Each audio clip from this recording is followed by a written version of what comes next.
You did it. We're going to do on Sundays. Okay.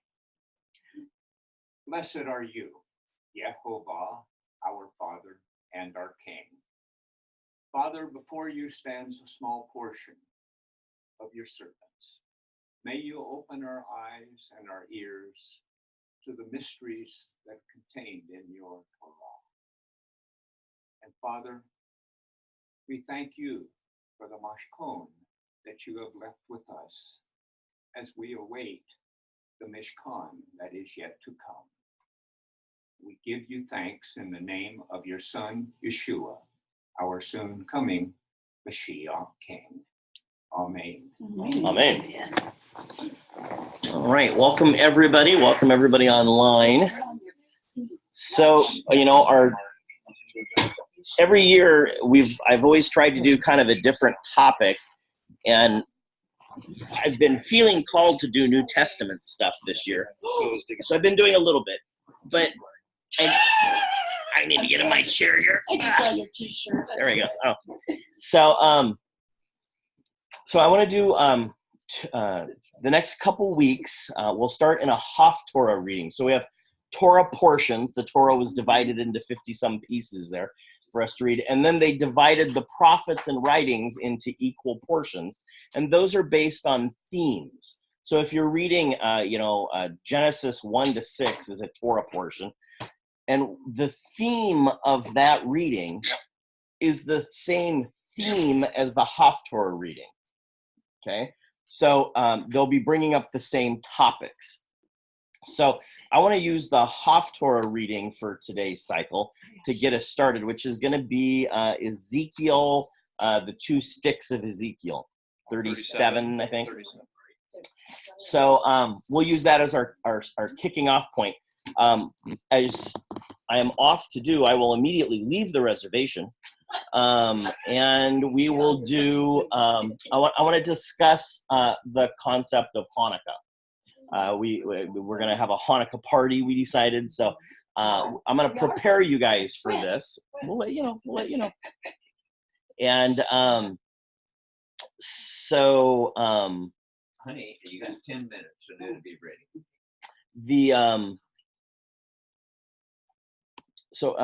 Are you in Ezekiel there? Mm-hmm. Can you read us the parable of the 2 sticks, the 2 trees from Ezekiel? If it want it in Hebrew, it's going to be a lot slower. No, just in English is fine.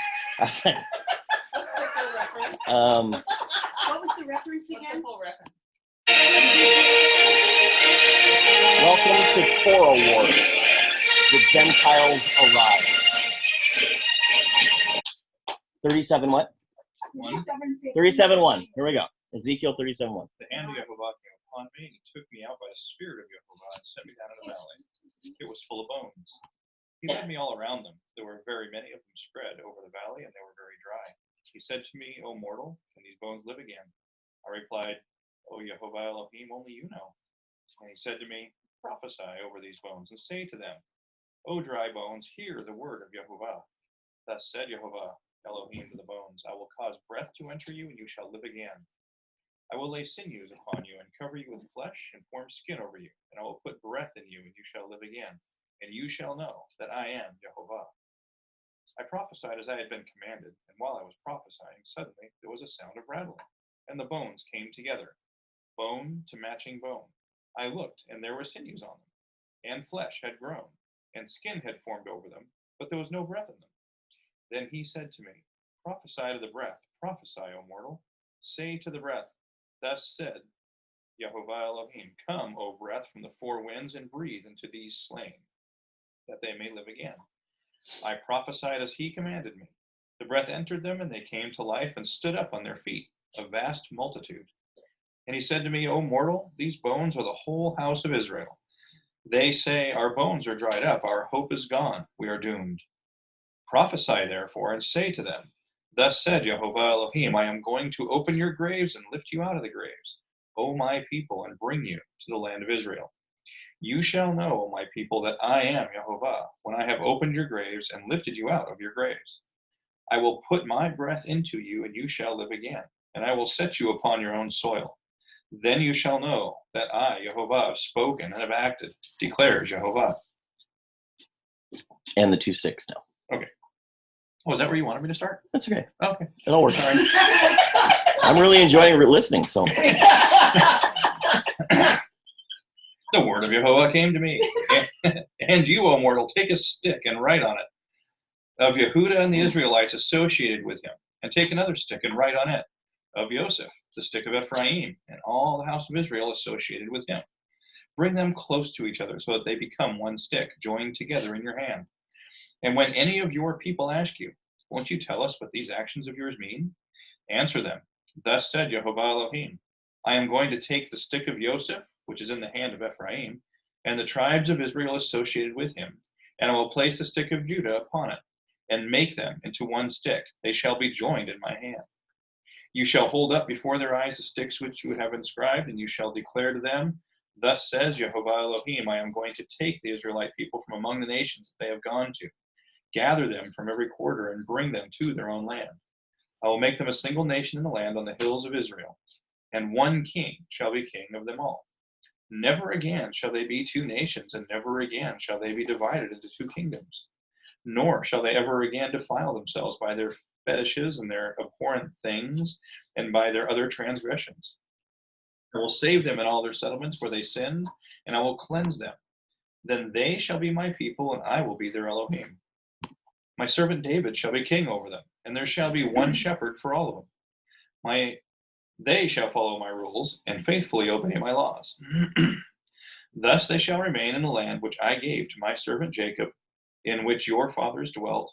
They and their children's children shall dwell there forever, with my servant David as their prince for all time. I will make a covenant of friendship with them. It shall be an everlasting covenant with them. I will establish them and multiply them, and I will place my sanctuary among them forever. My presence shall rest over them. I will be their Elohim, and they shall be my people. And when my sanctuary abides among them forever, the nations shall know that I, Yehovah, do sanctify Israel. perfect. Great. Thank you. Okay. So, Go. question. That sounds a lot like the 1,000-year reign. And further. It says forever. And further. Interesting. Mm-hmm. So there will be a 1,000-year reign, the millennial reign, right? Yep. And then from there will be Armageddon, and then forever. Okay. Okay. So it will be the millennial reign and forever. Yeah. Gotcha. All right. All right. Thanks. Okay. So the legend of Hanukkah. You've probably heard something like this. I simply just took this off Wikipedia. So again, the reason I did that is because this is what everybody would know, right? This is the common story. So the Maccabees successfully rebelled against Antiochus IV Epiphanes. According to the Talmud, a late text, the temple was purified and the wicks of the menorah, we all know menorah, right? Okay. The wicks of the menorah miraculously burned for 8 days, okay? Even though there was only enough sacred oil for 1 day's lighting. Have we all heard this? We've all heard this. All right, this is legend, okay? Yeah. All right. But it's not biblical. It's not biblical. It's not even textual. Yes, not even all made up. It's not in the book of Maccabees. It is passed down from generation to generation. So it's an oral history. Yeah. That's correct. Okay, so I want you guys to turn to First Maccabees for me. We don't have a Catholic Bible. Yeah, I forgot mine. Oh, what? You don't have Maccabees in your Bible? I have one that has it in it. I have one that has it in it too. Yeah. Okay. So we kind of, some of them do, right? Okay. So First Maccabees 4:36 to 59 says, Then Judas and his brothers said, "See, our enemies are crushed. Let us go up to cleanse the sanctuary and dedicate it." So all the army assembled and went up to Mount Sion. There they saw the sanctuary desolate, the altar profaned, and the gates burned. In the courts they saw bushes sprung up as in a thicket, as on one of the mountains. They saw also the chambers of the priests in ruins. Then They tore their clothes and mourned with great lamentation. They sprinkled themselves with ashes and fell face down on the ground. And when the signal was given with the trumpets, they cried out to heaven. Verse 41. Then Judas detailed men to fight against those in the citadel until he had cleansed the sanctuary. He chose blameless priests devoted to the Torah, and they cleansed the sanctuary and removed the defiled stones to an unclean place. They deliberated what to do about the altar of burnt offering, which had been profaned, and they thought it best to tear it down so that it would not be a lasting shame to them that the Gentiles had defiled it. So they tore down the altar and stored the stones in a convenient place on the temple hill until a prophet should come to tell what to do with them. Then they took unhewn stones, as the law directs, and built a new altar like the former one. They also rebuilt the sanctuary and the interior of the temple and consecrated the courts. They made new holy vessels and brought the lampstand, the altar of incense, and the table into the temple. Then they offered incense on the altar and lit the lamps on the lampstand, and these gave light in the temple. They placed the bread on the altar and hung up the curtains, and thus they finished all the work that they had undertaken. Verse 52. Early in the morning, on the 25th day of the 9th month, which is the month of Kislev. We are in the month of Kislev right now. In the 148th year, they rose and offered sacrifice as the Torah directs on the new altar of burnt offering that they had built. At the very season and on the very day that the Gentiles had profaned it, it was dedicated with songs and harps and lutes and cymbals. All the people fell on their faces and worshiped and blessed heaven, who had prospered them. So they celebrated the dedication of the altar for 8 days and joyfully offered burnt offerings. They offered a sacrifice of well-being and a thanksgiving offering. They decorated the front of the temple with golden crowns and small shields. They restored the gates and the chambers for the priests. They fitted them with doors. There was very great joy among the people, and the disgrace brought by the Gentiles was removed. Verse 59, then Judas and his brothers and all the assembly of Israel determined that every year at that season, the days of dedication of the altar should be observed with joy and gladness for 8 days, beginning with the 25th day of the month of Kislev. Where was the oil? Where was the 8 days? Where was the miracle? It didn't say anything. Didn't mention anything about that, right? Did it? It's legend. It is Oh, oral turn it red. histories. Okay. Okay. So, what part were there dreidels? No dreidels. Okay. 8 days. No chocolate either. No latkes. No latkes, Oh, right? it's a computer. Okay. Was there a menorah? Yes. Yes. There was a menorah, wasn't there? Okay. But not What about the baklava? No baklava, right? Just one in every Okay. So we have to go back into history and dig through this stuff to figure out what the truth is about this. Okay. So let's kind of unpack this now. So what's a Hanukkah? Okay, it's an 8-day celebration of Israel's deliverance and rededication of the temple. Because the word Hanukkah means to dedicate. Okay, the King James translates it at Strong's 2597. In the following manner, it's used as dedication 4 times. You'll see that Gesenius and Strong's use variant spellings. So sometimes it's chet, nun, kaf, and hey, and then Strong's uses chet, nun, kaf, and aleph. Okay, but it has that ah sound at the end. You can get it with either letter. So that word is taken from Strong's 2598, dedication or consecration. That's taken from 2596, chanak, to train, dedicate or inaugurate. So you can think of it as an inauguration, okay? When the priests were inaugurated in Scripture into the priesthood, how many days did it take? 8 days. How many days did it take to inaugurate the altar? 8 days. What day of the week was it when Adam started working? Day 8, right? Six days of creation. 7th day he rested, works on day 8. Because the garden was a temple. The tabernacle, the temple, they're all 8 days. The rule's the same. God doesn't change, okay? So Hanak is to train up. You would know it from this verse in Proverbs 22:6.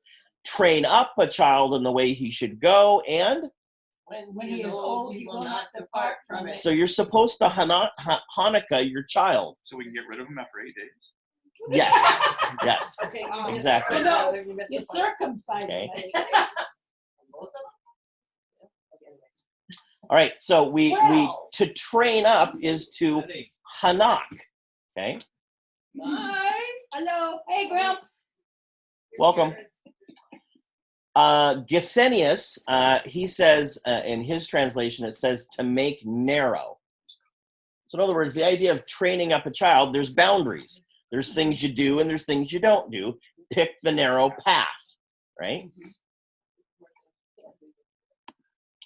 Well, when you're trained up in something, it means you're getting rid of the stuff that's not necessary in a way. You're being trained specifically to do something special. So Correct. it kind of follows. We need water to live, so you're. This is Tyler. Tyler with- Say, oh yeah, it's okay to drink dirty muddy water, but the animals have, you know. But I'm just saying, it's that practical. Your destiny. Flawless victory. Your The destiny. story of Hanukkah is mortal combat Flawless victory. for the cultural supremacy of their land. What happened, they are trying to determine who's going to ruin, well, it could be either way, the way you look at it, rule their land. Is it going to be the Greeks that win, or is it going to be Yehovah that wins? Okay? We're there right now. And that's no different than where we're at today. There is a cultural, we've said since the 70s, there's a cultural war going on. It's not just that it's a cultural war, it's a worldview war. Yeah, I was gonna say, Okay. so it's not just God versus man, it's man's view of God. Sure, Yeah, but I'm just saying, I mean, absolutely. when I was raised up in Christianity, that wasn't the way it was put. Well, so you'll hear people today say, I have a biblical worldview. No, you have a Greek biblical worldview. Yeah. Okay, Yeah. that's different than a Hebraic biblical worldview. Yeah. Okay, Very. all right. They know what they don't know. Yeah, sure, because they've never heard it before, right? Okay, so the historical context of Hanukkah now. So let's delve in a little bit more into this. We had the legend, okay, and then we read the text, but that text has a little bit broader context about what was going on, okay? So about 200 BCE, Israel was a state in the Seleucid Empire. An empire ruled under the Greek law and under the overall charge of the king of Syria. However, they could follow their own religion and its practices. In 171 BCE, there was a new king called Antiochus IV, who also called himself Antiochus Epiphanes, which means Antiochus, the visible God, the manifestation of God. Okay? Proud much. Yeah, a little bit of arrogance there, maybe. Okay? So Antiochus wanted all the empire to follow Greek ways of life and the Greek religion with all its gods. Some of the Jews wanted to be more Greek, but most wanted to stay Jewish. So when we say to be more Greek, this process of cultural assimilation, they beat a nation and then they assimilate them in, that's called Hellenization.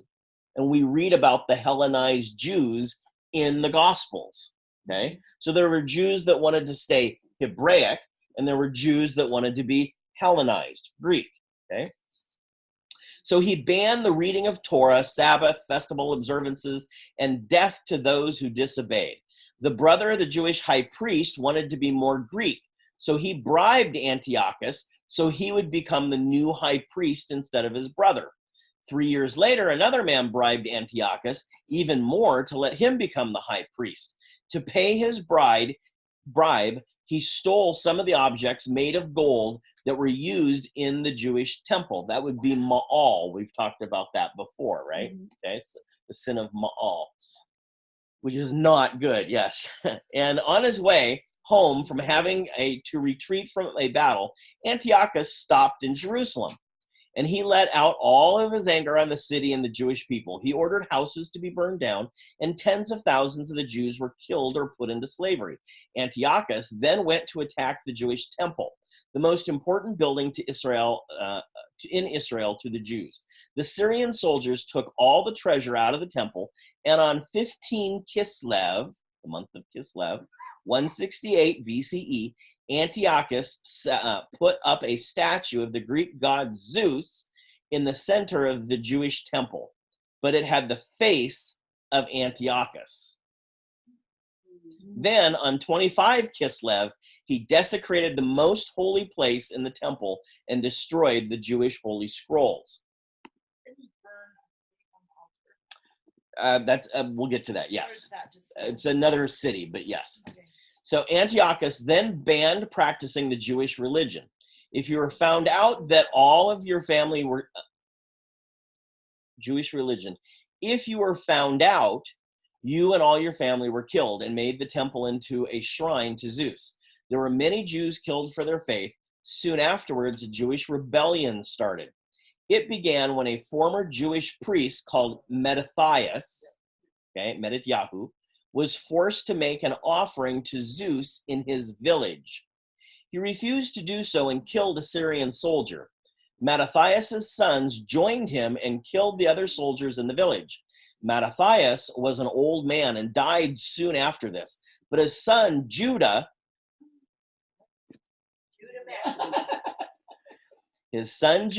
then took charge of the freedom fighters.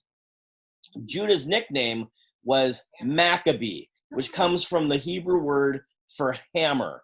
He and his troops lived in caves and fought an undercover war for 3 years. They then met the Syrians in open battle and defeated them. When they got back to Jerusalem, the temple was in ruins. The statue of Zeus, Antiochus, was still standing. They cleansed the temple, rebuilt the Jewish altar, and on 25 Kislev, 165 BCE, exactly 3 years to the day after the statue was put up, the altar in the temple was rededicated to God. So what happened? So that's your path, Judah. Yeah. I'm going to start calling you the hammer. What happened to Antiochus? It doesn't say. I think he got. I don't know if I put that in here or not. Their kingdom got taken over by another kingdom. So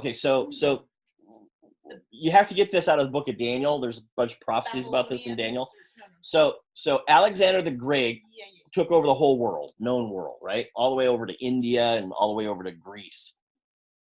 And when he died, his inheritance was to 4 generals. Okay, so the Seleucid Empire, Seleucus was one of those generals. Antiochus ends up becoming the head of that. Okay, Ptolemy took over Egypt, and then Greece and Turkey each got a general, took each of those. So there were 4 generals. The Seleucid Empire, Syria, and Egypt, the Ptolemaic Empire, both fought each other over the battle lines of where their countries were. And what's in between Syria and Egypt? Israel. Okay, and so they were constantly getting taken over back and forth. Okay, so because of this, at this time, Antiochus, the Syrian Empire, was in charge of Israel. That's why this all happened. Okay, There were several theories about why the Hanukkah is celebrated over 8 nights. One legend says that when Judah and his followers went in the temple, there was only enough oil to burn for 1 night. Oh, we've heard this. This is the legend, right? But that it burned for 8 days. Another story says that they found 8 iron spears and put candles to them, and they used them for lighting in the temple. The issue is that it's 8 days because that's how long it takes to cleanse the altar and dedicate it, okay? Okay, so biblical holiday or not biblical holiday? So the word Moedim, we should be familiar with. A Moedim is a commanded feast day in Torah, okay? We would translate it often as appointed times. We also see it translated as like a rehearsal. This didn't occur till 2,000 years after most of the Torah was written. Yeah, so we know exactly what the appointed times are, right? We know what those feasts are, okay? We have Passover, unleavened bread, matzot, first fruits, Pentecost, Shavuot, trumpets, Teruah, atonements, Yom HaKippurim, booths, Sukkot, okay? So we know what those feasts are. Is Hanukkah one of those feasts? No. No, it's not Moed. It's Mishteh. It's who? Mishteh, okay? Fine. Common spelling. Same with Purim. You made him throw up his. You made him inhale his. No, you I was did. just asking about the spelling, that's all. What? Common spelling, yes. Oh, it was. Wow. Okay, yeah. Is that recorded? Mem Shim Tav He, common spelling. So the first reference to Mishteh, like my contact spun or something. It's like, woo. Genesis 21:8. And the child grew and was weaned, and Abraham made a great feast the same day that Isaac was weaned. So it's just a personal celebration. It's a festival. He chose to do it. He didn't have to. Right. Yeah, it was something that he found worthy to celebrate. Okay? Is there anything wrong with that? Only if you No. command somebody to do it. Only if you command someone to do it, right? Or you So say that God my has son celebrated his birthday on Thanksgiving, and I command all of you to have Thanksgiving meals for this. Right? Well, no, you can't. I can't do that, right? Happy birthday. Thank you. So when you find something good in life that's worthy of praise, in this case, weaning of a child, other examples would be a military victory, wedding, temple construction completion, 4th of July. Purim is an example, right? Okay. It has a huge prophetic significance. There's a huge there are like, well, there are multiple Hanukkahs in Scripture, okay, but there are multiple Hanukkahs that have yet to be unfilled yet. Okay. It's like there's multiple Messiahs. Sure. Yeah. So Hanukkah and Purim are celebrations over the enemies of our faith. Exactly. Okay. So Hanukkah is a picture of Antiochus Epiphanes as anti-Messiah, and we celebrate his defeat. Okay. Purim is a picture of Haman as anti-Messiah, and we can celebrate his defeat. Nothing wrong with that. It gives us hope. Yeah, well, not only would they boo, but they would write his name on the bottom of their feet. Oh yeah. So they would stomp on it every time you say his name as you're reading the text. Boo, because it's not Purim. That's why. Okay, so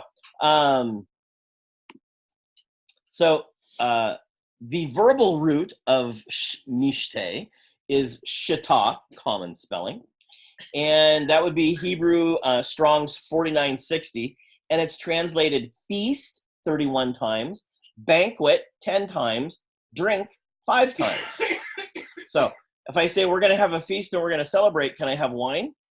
It just sounds like a little party. Can I have turkey? Yeah. If I have turkey, do I have to have wine? No. Well, so it can be any of them, right? You can have whatever you want at the party. And then have them all. If it's clean. If it's clean. Thank you. Yes. All right, Gesenius, he uses, when he translated, he says a drinking. Drink, banquet. Again, he uses Esther, Daniel, lots of references for that. Verbal root is shita, to drink. Of drinking a cup of God's wrath, of slaughter, of wicked deeds, figuratively, to feast or to be drunk. Okay? Again, all things we see at a party, right? Back then and now, nothing's changed. So this comes from Strong's H8354 in the following manner. Drink 208 times in the verbal form, drinkers 1 time, drunkards 1 time, banquet 1 time, and miscellaneous 6 times. Use miscellaneous? It's you. Well, so the sentence structure doesn't really fit our verbiage, and so they have to fiddle with it to make it make sense. Again, Gesenius says to drink together, to banquet. Again, this is all revolving around a party. Okay.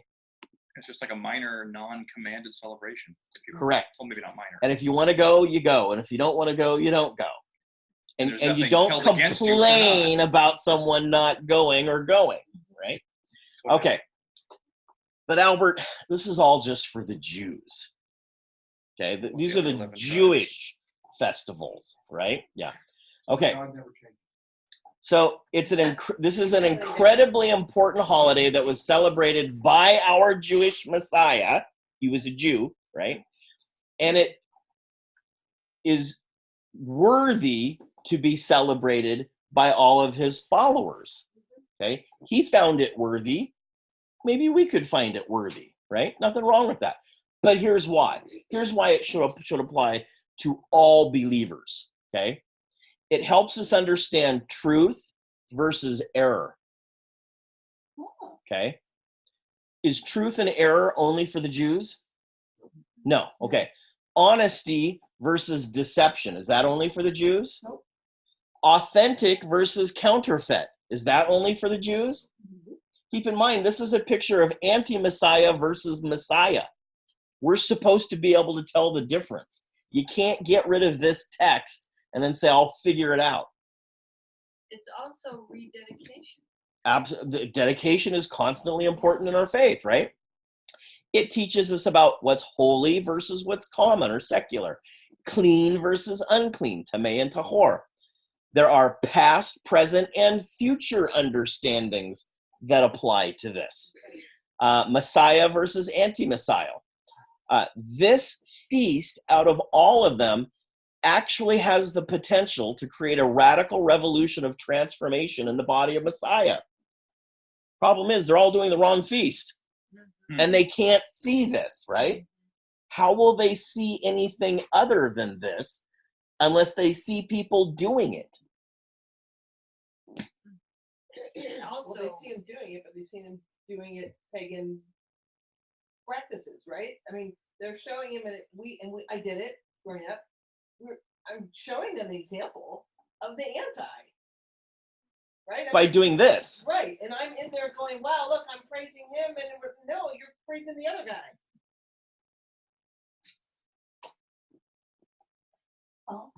Again, like I said, this is mortal combat for the cultural supremacy of our world. Are we going to live a Greek culture or a Hebraic culture? And this feast, so keep in mind, maybe the potential would be there for Passover and Easter, but in general, none of the other feasts are even on their horizon. Okay, so we've been doing, Passover is actually becoming a bigger deal within Christianity. More and more people are responding to that and seeing that. Okay, And then they have Easter the following few weeks. and then they they do say, both. right, yeah. So and the bunnies come out, we pet them. Okay, so I need to take you through just a mini little teaching on hamakom, the place. Okay, so if I were to say, Rich, I want you to go to the place where we shot guns last time, would you know where that's at? It's a specific location. Okay, if The I said, place. I want you to go to a place where we shot guns, Very non-specific. are we going to end up at the same place? Maybe. But Maybe. if you change, How many Year to places year. did you go? It's yeah. it's the difference between an indefinite article and a definite article. The word the, right? Hamakom, the place. So when we say hamakom all throughout Torah, we know that it's one very specific place. It's the temple in Jerusalem. Okay. Or I should say it's the temple of that time. So it may have referred to the tabernacle, even though that was a moving thing, but that would still be the place where God's at. Okay. Wherever that is the place. Yeah, wherever God is, that's the place, right? Okay.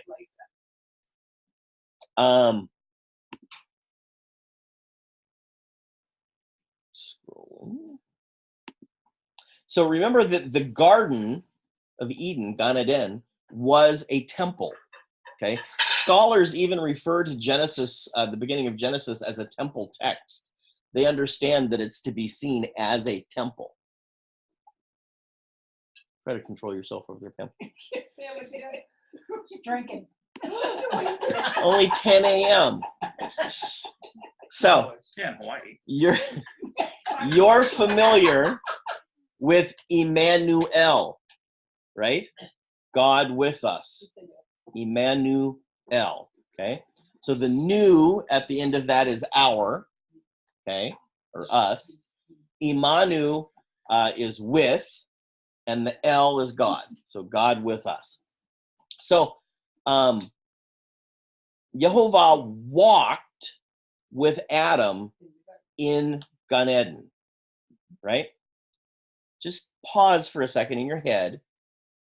Imagine what that looked like. What did it look like? It may have looked like this.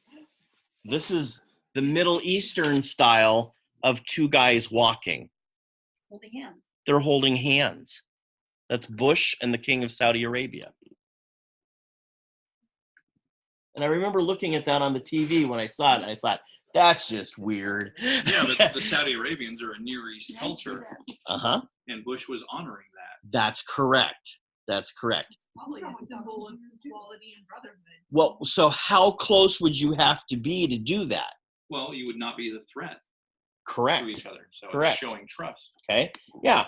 So the idea of so it's not that, so, there's the wind blowing through the garden and God's in the wind, but it's the level of intimacy between Adam and God would have been like holding hands with God is what it's trying to convey.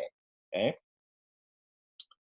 So someday you will get to maybe have the opportunity of walking with your king hand in hand, right? Also, it's a sign of agreement, too. Yeah, there's no problems, right? All right. So we have to get rid of the lies. We have to stop telling everyone that the goal is to get to God. The goal is not to get to God. Where's God? Supposed to be right here. Well, physically, where is he, though? Okay. He's in heaven, right? Our job is not to get to heaven, okay? The job is to get God here. Emmanuel, God with us. So that's in your heart, right? Okay, we'd say we let his presence come and rest inside of our heart, okay? He wants to be walking here with you more than you want to get there with him, believe me. He's wanted nothing since the Garden of Eden except to walk with you hand in hand. He has done everything in his power, including putting his own son on a cross to die for us, to get together with us and walk with us. That's been his goal from the beginning. Well, in our He's culture, coming here. I'm not married, but movies, everything, two people are getting married, they're up in front, for some reason they hold hands, they take hands. Sure. But I'm just, Isn't there going to be a wedding that we're involved in the but I mean, future? just the analogy, we do it here in our culture You bet. to symbolize coming together. We are the Hamakom. We are the place now, right? Keep in mind, and look Because at our bodies are a temple. our bodies are the temple. That's right. Okay. Keep in mind that Jerusalem is coming down, and Not going up. Jesus is on the down elevator, right? The theologians keep trying to put him on us on an up elevator to go up, and he's coming the other direction, and we're going to be going, what? It kind of really throws in the face of the whole die and go to heaven. Well, Yes. no, you stay here and you wait for him to return, And he brings you back. He's coming to get you. He will resurrect. If you're dead, he will resurrect you, and you will be together for eternity, right? Yeah, you don't go up there to meet him. Not going up. You're not invited. No one's. John 3, only one person has ever been in heaven, and that is Yeshua. Period. No other man goes to heaven, it says. Thank you. I will receive that. He has always wanted to dwell with us. Exodus 25:8 says, and let them make me a sanctuary that I may dwell among them, according to all that I show thee after the pattern of the tabernacle and the pattern of all the instruments thereof, even so shall ye make it. So he gives Moses a picture of a temple, tabernacle, to build on the earth that was modeled after the tabernacle in heaven. So God's living in heaven in his tabernacle, and where does he want to be? Down here. He wants to be down here. So he goes, there's only one way that can happen. You got to do these 613 things. Mm-hmm. Correct. And we wait for the Mishkan that's coming. Correct. So Hebrews 9:24 says, for Messiah is not entered into the holy places made with hands, which are the model of the true, but entered into heaven itself, now to appear in the presence of God for us. So he dies, goes to heaven, puts his blood on the altar in heaven, so that we can now have a relationship with the Father, right? All right, so there are many Hanukkahs in Torah. For example, Numbers 7:84, the tabernacle in the wilderness. It was anointed with oil and set apart. Okay, Shlomo's temple, 2 Chronicles 7:9, oil stuck on the altar and it's set apart. Zerubbabel's temple, Ezra 6:16 and Nehemiah 12:27, oil is poured on it and it's set apart so God can be there. Right? Those were all those temples, tabernacles and temples, were dedicated for 8 days. They were Hanukkahing. Pardon my English. So, not common spelling, yes. So, we don't see Hanukkah in our Bible because of translation, language, inconsistencies, and copyright laws.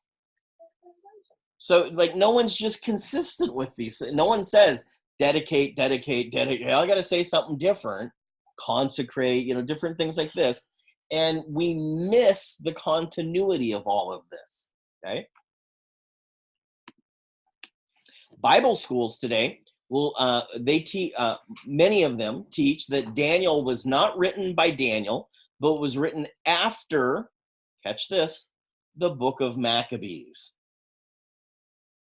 Why did they say such a thing? To discount it? Because that's how he knew all this stuff would happen. Oh. So he's recording history. He's not prophesying. Okay? But that it can't be because of the way because of history, actually. I totally agree. And what it does is it removes the power of Scripture. Okay? The power of a prophet. So I asked you guys when we started, I said, turn to Maccabees, right? Okay. So I have a Catholic Bible at home. You mentioned you had was it Jerusalem Bible also has it? New Jerusalem.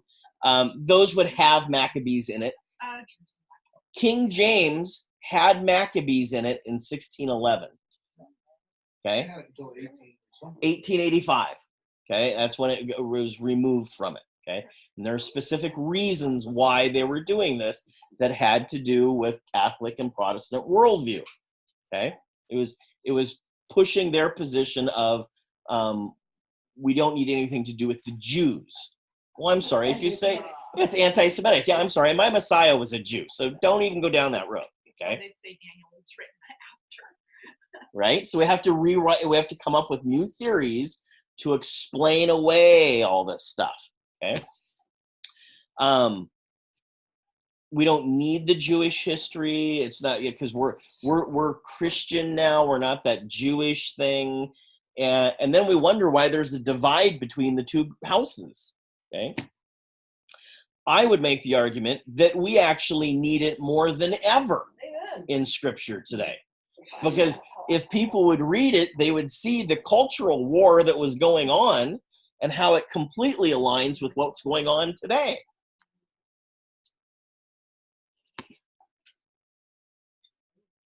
And our hope of overcoming.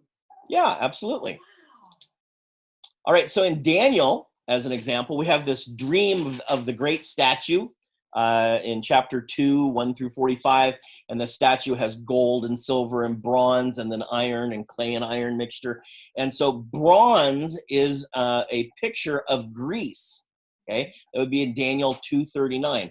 That the bronze middle there is a picture of Greece. And who is in charge of Greece? Nope.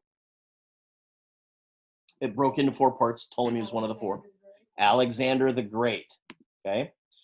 We also see that there's another text in Daniel, and it brings up these 4 beasts. Okay. Those 4 beasts are his 4 generals, and they had Egypt, Greece, Assyria, and Turkey. Okay. It also talks about the ram and the he-goat, chapter 8, verses 1 to 27. The ram is Medo-Persia. The he-goat is Alexander the Great and company, and he waxed great in territory.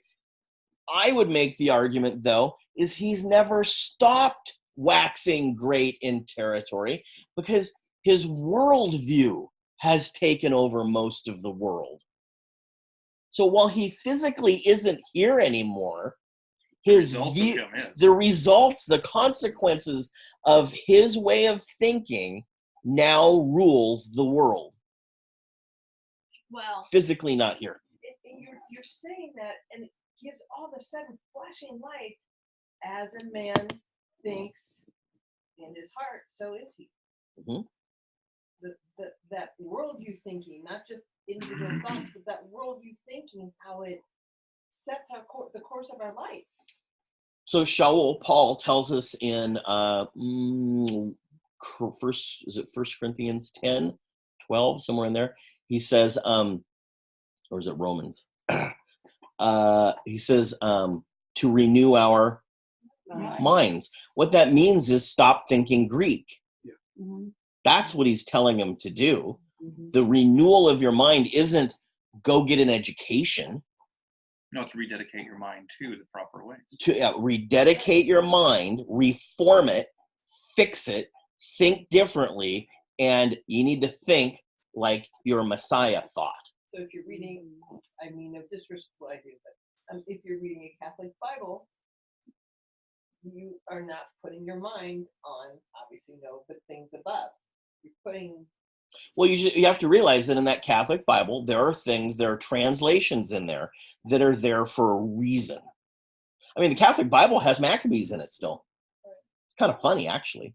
I mean, the irony of that. They also do a lot of others. They have other apocrypha and stuff in there. And we'll get to that in a few minutes. Daniel chapter 10 through 13 is all about this Seleucid king. And prophetically tells us this. Antiochus Epiphanes took over Syria. Ptolemy took over Egypt. And it's really funny. I always tell you guys this. All throughout my week, I'm just looking for things that pop up that are on the topic I'm talking about. And it's kind of like, it's like the Father just kind of going, yeah, keep pushing in this direction, right? So I'm watching this movie last night, and the guy's, one of the lead characters in the movie, his name is Zeus. And I'm like, oh yeah, I'm talking about Zeus tomorrow. It's just like constantly through this movie, I'm thinking, this is what I'm talking about tomorrow. This is really funny, right? I go to my eye doctor appointment. I had 2 of them over the last week. And in both of them, the eye doctor said the word Ptolemy or Ptolemaic. Now, how often does that come up in your eye discussions, right? And it was a joke because she went to a small liberal arts college back on the East Coast. I can't remember. It might have been Maryland. It was called like St. George's College. And it's a very kind of like Oxford type experience. So it's not that you take classes and memorize facts, but you would go study a topic and then you'd all come back together and discuss it. And you would hash it out. And so it was all about talking and discussing stuff.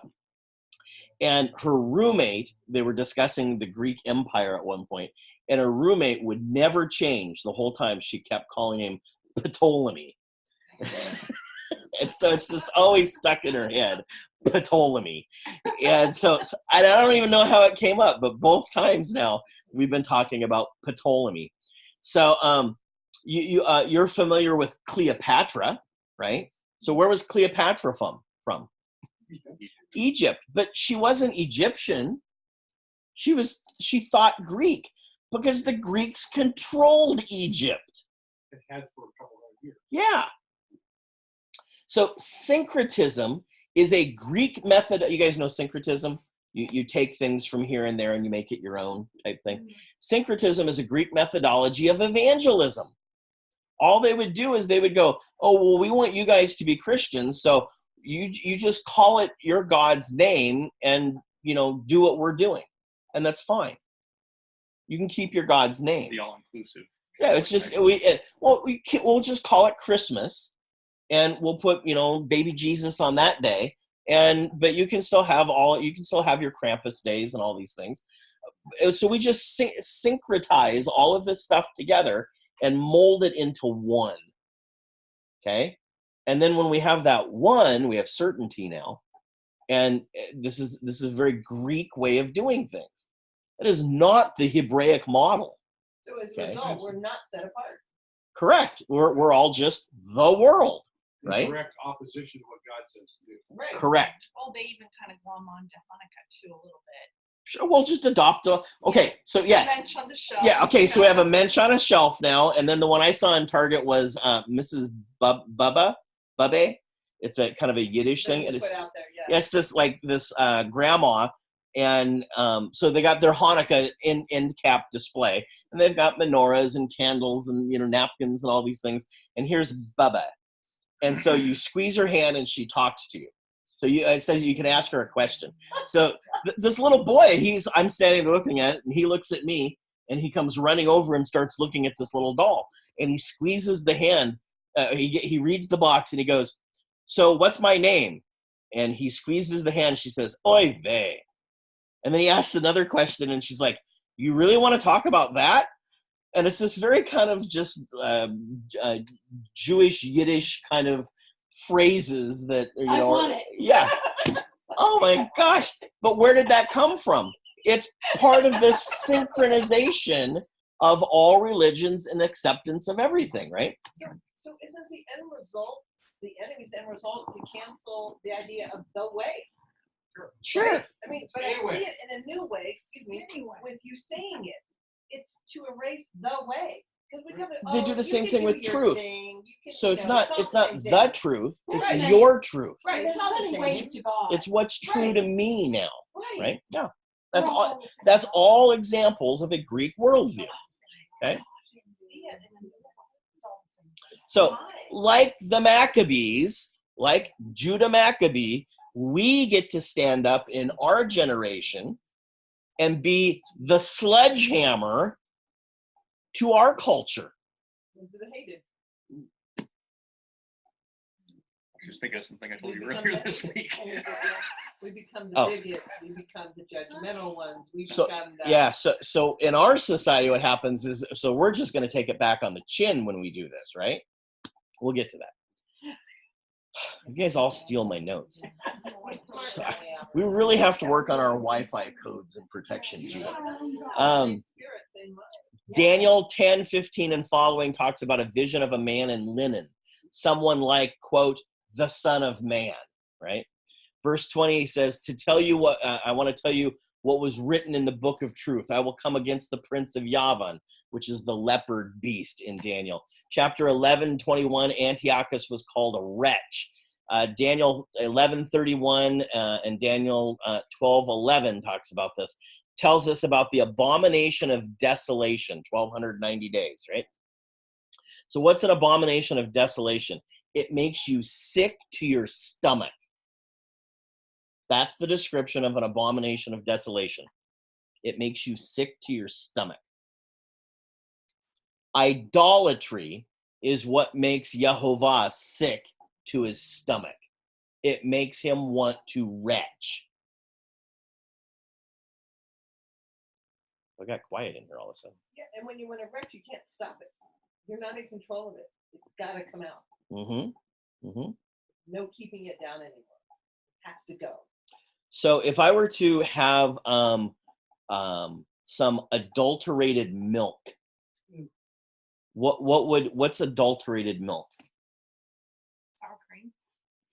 Maybe it's soured somehow or something like that. It rots. Okay, Buttermilk. because there's other stuff in it that's causing this. Okay. You haven't taken care of it, and you've allowed it to cause illness in you. Okay, You so haven't kept it clean. if I were to strain this stuff out, use cheesecloth or whatever the old, Adulterated. and I could take that out, I would have pure milk, right? No, you've already. But changed it. adulterated milk is what makes you sick. Okay. So when your spouse brings home another lover, right? How do you feel? Sick to your stomach over this, Gotta get that right? out of here. Got to get it out, right? Same thing. It's exactly the same thing. That's why idolatry in Scripture is the physical manifestation of spiritual adultery. Spiritual adultery equals idolatry.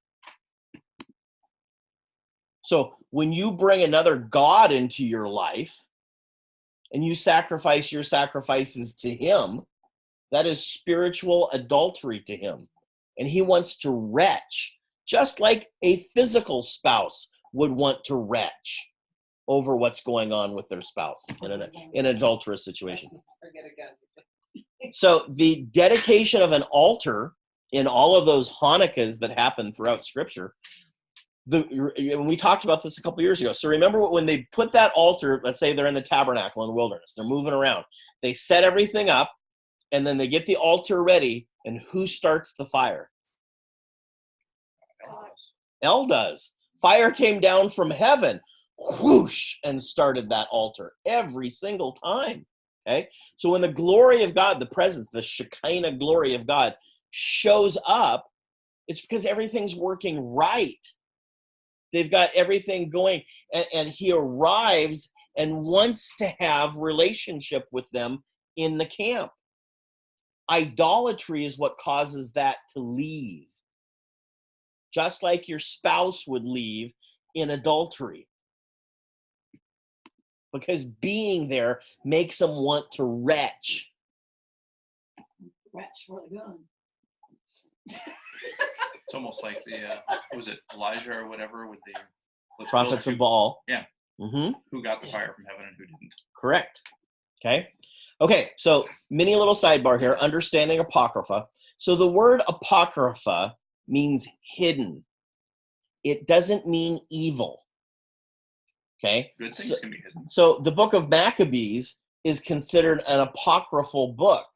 It doesn't mean it's bad. It meant it was hidden. Okay? So in a synagogue, like if we went to the Cairo Geniza, when it still existed there, they would have like the Torah shelf, and then they would have the apocryphal shelf. There were other writings, okay? So, but those are all scrolls, okay? So in the Middle Ages, we developed this idea of books and things like that.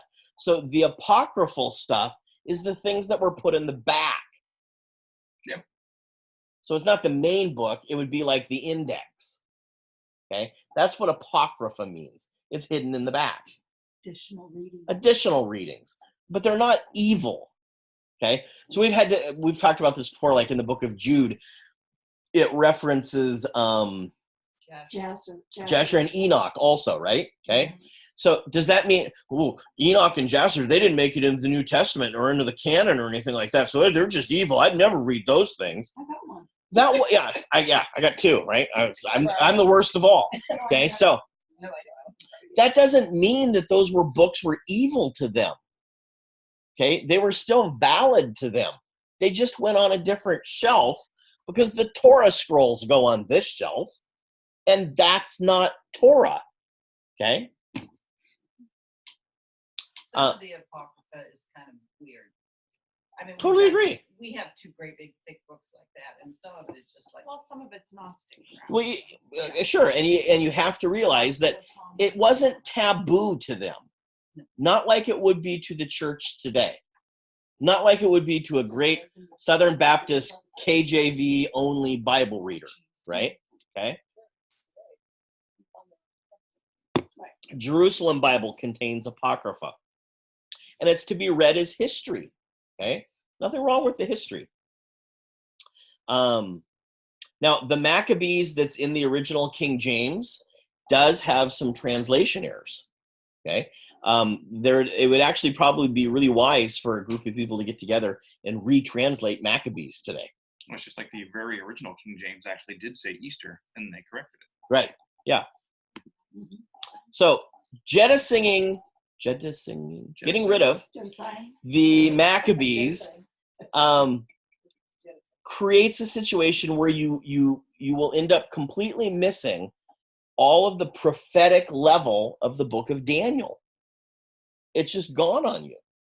Okay, that this is going to have a future impact. It's like, have you ever heard the argument about this intertestamental period? Like the Bible ends here and then the New Testament starts here, and there's all these years where nothing happened.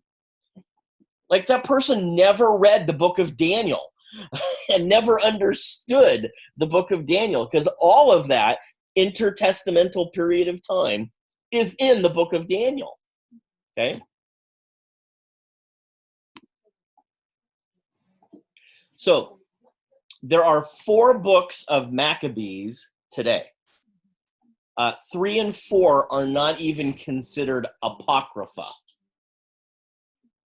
Okay, so 3 and 4 are they're just stupid writings.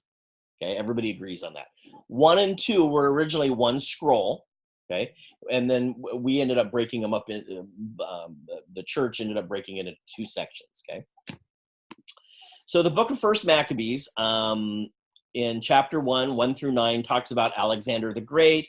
He is the apostle of Hellenism, which we would call a one world system. So when you listen to the prophetic guys today and they talk about the one world system, the one world system they're talking about is different than the one world system that the Maccabees are talking about. Oh, yeah. It's a worldview system.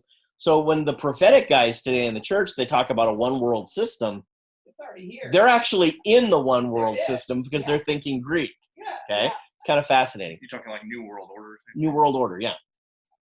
So it talks about the spirit of Nimrod, the rebel. What is Hellenism? Hellenism is a paradigm or a worldview. It affects all of culture. So in the Greek worldview, that we have this word polis. You would know it from the word metropolis. Okay. It's also where we get police from, or politics from. Okay. It's the center of the city. It's the whole culture of the city. It will affect all of those areas. It will affect sports. The Greeks developed the concept of gym, gymnasiums, right? Okay. That was developed by the Greeks. Education, relationships, every part of life is affected by this worldview. And over this last year, we've talked a lot about worldview, different aspects of that. And then it contains of course, the Hanukkah story. The book of Second Maccabees doesn't follow First Maccabees. It's a parallel letter. Okay, they're to be taken as parallel. And it talks about the Syrian Greeks, how they would enter the temple having drinking parties, sleeping with prostitutes, all of that kind of stuff. In Second Maccabees 6:1 to 11, it talks about how the Jewish women circumcised their sons according to Torah, and they were arrested and thrown from the top of the city wall to their death. Also in Second Maccabees 6, those who were keeping Shabbat and they were caught were burned alive. So when we think of First and Second Maccabees, we probably think like volumes, volume 1, volume 2, they come after, and they're to be understood parallel if you read them. In other words, Hebraic and not linearly like Greek. Correct. As we mentioned, 1885, the Maccabees was taken out of the original 1611 King James. It was removed by the American British Bible Societies. There was a time in England when you went to prison for taking out the book of Maccabees. If you tried to mess with the Bible, the Archbishop of Canterbury enforced this, that you would be put in prison for taking that out of the Bible. Today, no one even realizes it was in there. Okay? Yeah.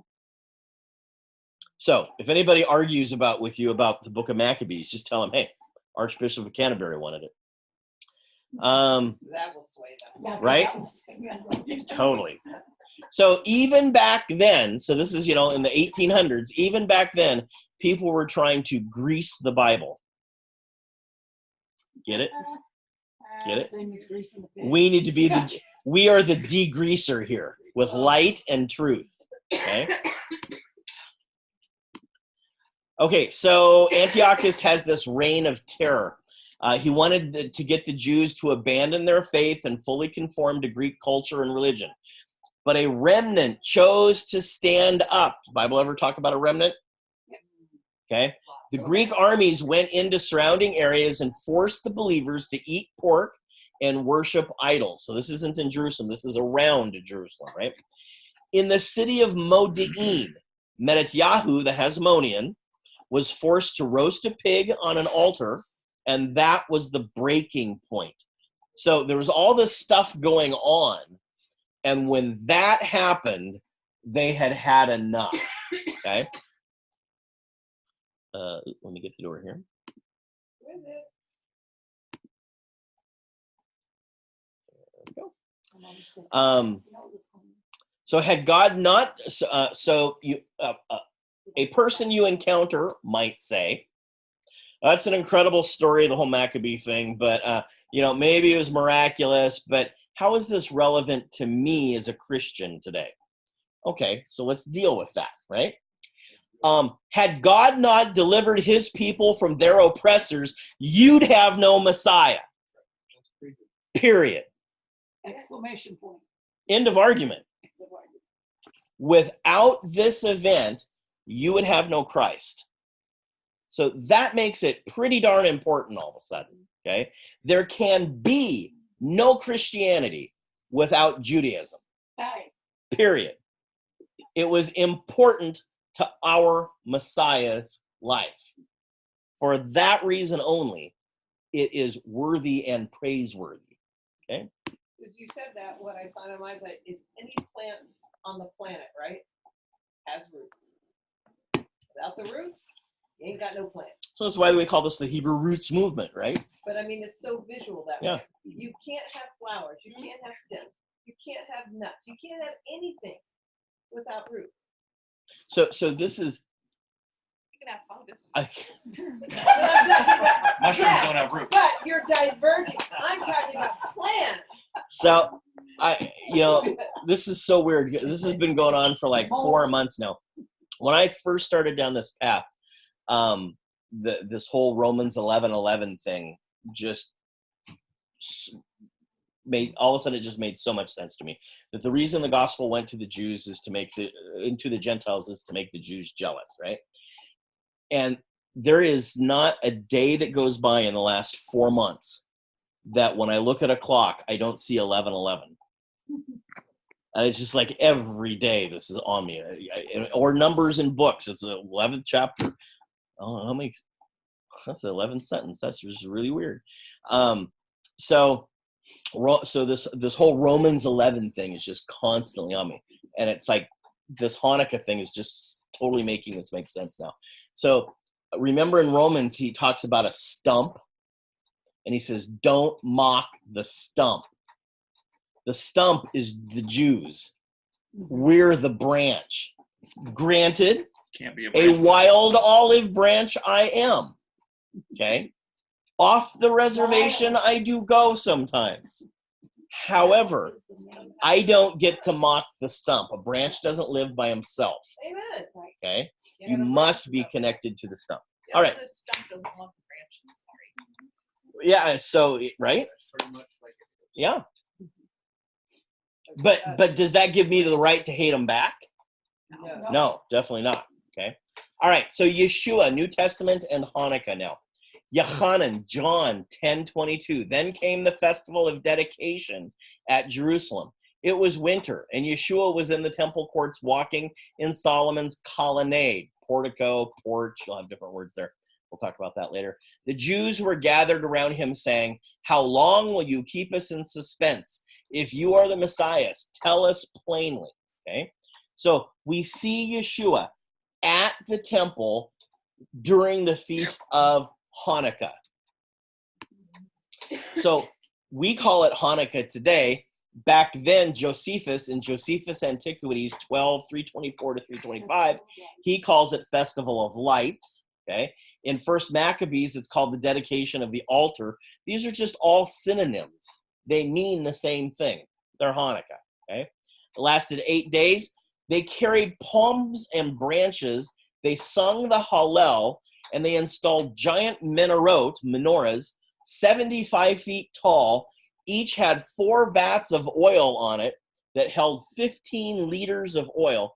And a young priest, like a young teenager, was assigned to each of those 4 vats. And all day long, his only job was to keep these things filled. Okay. Well, you'd have to go read you'd have to read the Talmud to know it. They don't know it. The historian Flavius Josephus records the event, explaining that the lights from the temple menorahs were so bright that it lit up all of Jerusalem. Smaller than. Hanukkah is called the second Sukkot also. And you start thinking about the parallels. Yeshua was the light of the world. There are some things that were said that he was actually he was conceived during Hanukkah so that he would be born in Sukkot. So again, Ginny broke into my notes. So what was the next page here? She doesn't have The to- light of the world. So I don't know how she does this every time, but so at Sukkot they installed these giant menorot, okay, in the courtyard at Sukkot, and they also reinstalled them for Hanukkah. It was an 8-day feast for Sukkot, 7 plus an extra day, 8, and it was an 8-day feast for Hanukkah. So in their minds, they saw this as a parallel type thing, okay? So during Sukkot, they would shake branches, these palm branches. They do the same thing. It was the same rituals that they would do during Hanukkah, okay? But those branches, the swishing that they made represented the Holy Spirit. Absolutely. And they understood that. So at Sukkot, you get the picture of the Holy Spirit through water and the rustling of the branches. In Hanukkah, we get it through the light. Okay, so he becomes the light of the world. Now, what you may not know is that those 4 menorot that are standing in the court of the women out in front there, right? So everybody can see this area, okay? Those 4 menorot are called, the name of those are called the light of the world. He's saying, yeah, it's like, I'd be like, hey, Reuben, go to the back shed, get the light of the world out of there and install them in the courtyard. He knew exactly what I'm talking about. He'd go get the 4 menorahs and he'd install these giant things out in the middle of the courtyard. Yeah. Perfect. Yeah. So, Yeshua then says, I am the light of the world. Okay? I'm your color. I'm that thing right there. Okay? At Sukkot, they do the water libation, right? And he says, I'm the waters of salvation. Okay? The living water. Mayim hayim. Mayim. One of those things. Holy water is living. Living water, he said. I am the So- living water. Oh, there it is. Okay, so let me open this link here for you. So those online, I don't know that we'll be able to see this. I don't know if you guys will be able to see this very well. We can share it with them, right? Oh, yeah, here, let me do this. Can you break it? I'm gonna go like that. And then I'm gonna go Must be like, a reason, Rich. that you no, made it that. not that. We'll go to this. And then we're gonna go to view, no, meeting. Okay, oh, share, click. Share. With the people online, you can share his slide. I or was the picture. thinking CHER. Oh yeah, no, not that share. Get your mind out of the hair. Okay. So Judah was the one, you can thank Judah for this one. This is a 20,000 watt light bulb. Excuse me? The light of the world. Somewhat bright. This is the biggest one we have. I'll point it to you guys in a second. Watch what this does. Oh, okay. Is it supposed to be? Did it not do anything? No, you did have to push Oh. play. Play. Now it'll do something. Yeah. Plug it in. And showing it. Oh, it's getting orange. Middle. Forward. Okay. Turn it. It's like fast motion for the mail. Whoa, baby. Whoa, this little one of mine just burnt my eyebrow. My retina's out. Right? Oh, wow. Has he put it outside yet? Yeah, Just now. Right? it's like broad daylight. There's no shadows left. Yeah, really. Okay. So let me show this to the other side of the room here. Shadow killer. The shit. So what does it tell us in the book of Revelation? It's not moving. Is it not moving again? About the city of Jerusalem when it comes down.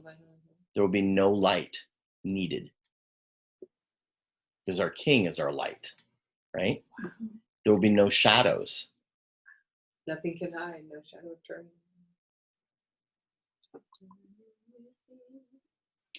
I know when I made a carbon arc Yes, furnace, it was so bright that you couldn't look at it, and the walls would do that. It would get so white that you couldn't see anything. Right. No. Except that's everywhere, right?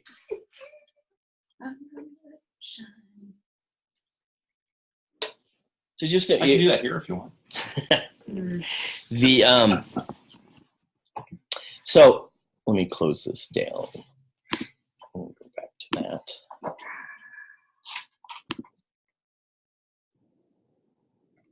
Albert, quick Mhm. intervention. How long are you gonna go? I have something I need to heat up. I have about 4 more hours, so you just tell me when to stop. We'll stop at 4. Yeah. Okay, so the light of the world, John 8 to 8:12.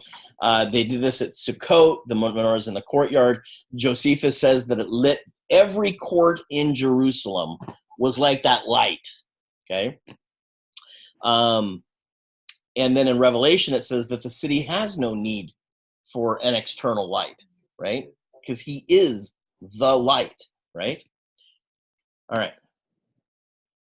So why does John tell us this? It's not just a historical record, but he's making a theological point. I am the deliverer, the light of the world. He's saying this in a context. So John chapter 7 to 9 is all, or 10, is all one unit. It's to be taken as one unit, okay? So just as Yah delivered the faithful then in the book of Maccabees, right? So I will now. Yeshua was consecrated just like the temple. He's the substance and the heavenly reality that Colossians talks about. We celebrate Hanukkah as believers because it's all about him. He is the light of the world, right?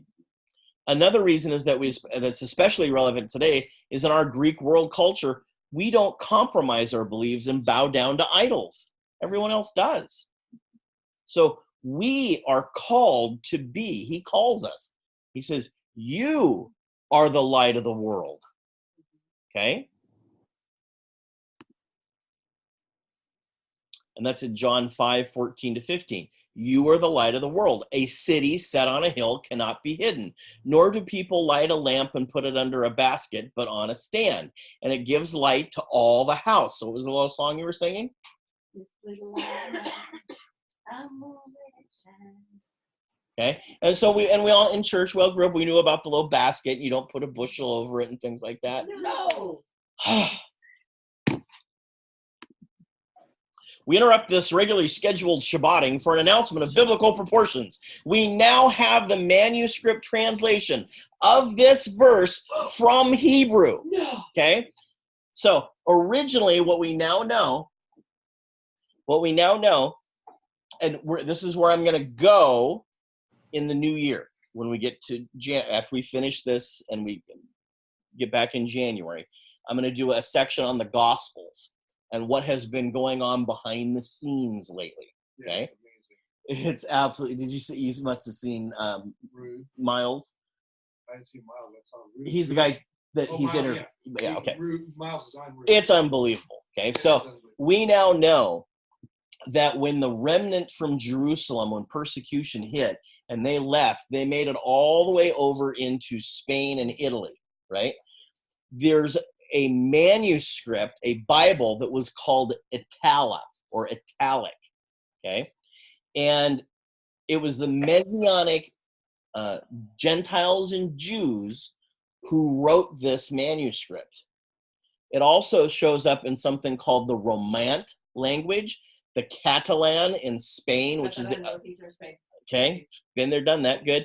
Okay, and these are all groups that were writing down all of these manuscripts from the originals, from Not the original copies. Hebrews, not copies. Not copies, from the original. The originals. They're writing these down and copying them, and there was no influence from the Roman Church. It was the Roman Church that was changing all of this stuff, okay? Yep. And this verse is one example of it. So here's what it says. Here's the translation of that verse. Do you remember what verse we're talking about? You are the light of the world. A city set on a hill cannot be hidden, nor do people light a lamp and put it under a basket, but on a stand, and it gives light to all of the house. It says, nor do people light a lamp. Oh, that's the same one. There. You are the light of the world. A city set on a hill cannot be hidden, nor do people light a lamp and put it under a basket, but on a menorah, and it gives light to all the house. You don't put it on a stand. Put them on a menorah. Yeah, put it on the menorah. Okay? But see, that's Jewish. That's Hebraic. And we can't have that, so we're just going to put candlestick. What was he standing in the midst of in the book of Revelation? Well, this In the was menorah. The menorah. This was It's not on the Hanukkah. candles. Yes. This is when he was saying this. Yes, but see, if you start changing the words, then you miss everything. Yeah.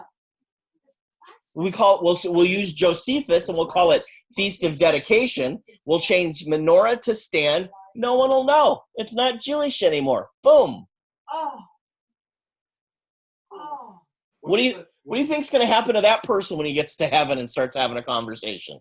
Does he Not- go Not to going heaven? to He's not going to heaven. That was a test, right? Yes. That was a test. Yes. You got it. I don't want to be that guy, No. Yeah. right?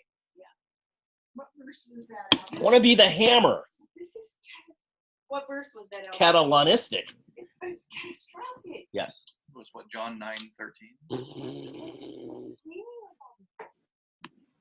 John 5:14 and 15. I wasn't even close. You're in the right book. But it's like finding out your father's not your father, right? That the person who raised you, that you were told this was your biological father, for example, is not. I mean, it's such a change of, and I'm not putting that, but it's such a change of history, of truth. Mhm. Whatever your reason, good or bad, you're still changing truth. And we don't need to get mad at our neighbor, because this was, 1,600 years ago. 1,800 years ago. This got changed. Yeah. But those who seek in the spirit and truth will find him. Boom. Here's Yeah. what this means to me. But the problem, of course, is is the transmission of lies. And when people believe lies for long enough, it's no longer a lie. They just believe it to be true. Correct. And then they'll fight to the death because they know it's true, because that's what they know. And it becomes literally, it becomes the matrix. It does. It's take the red pill or green pill. Right. But if you take the pill and get your eyes opened, your life will never be the same again. You have to be prepared that your life will forever be changed. Right. But nobody's going to be able to stand before him and say, I didn't know. Because he's going to say, if you had sought me with your whole heart, you would have found me. I would have revealed myself to you. I sent you this person and that person and this person. I had this video made. I hold whole TV stations and shows that are talking about this stuff, and you ignored it. Because I tried to lead you to it. That's really scary to me, right? It's terrible. How can we just get up every morning and be the same?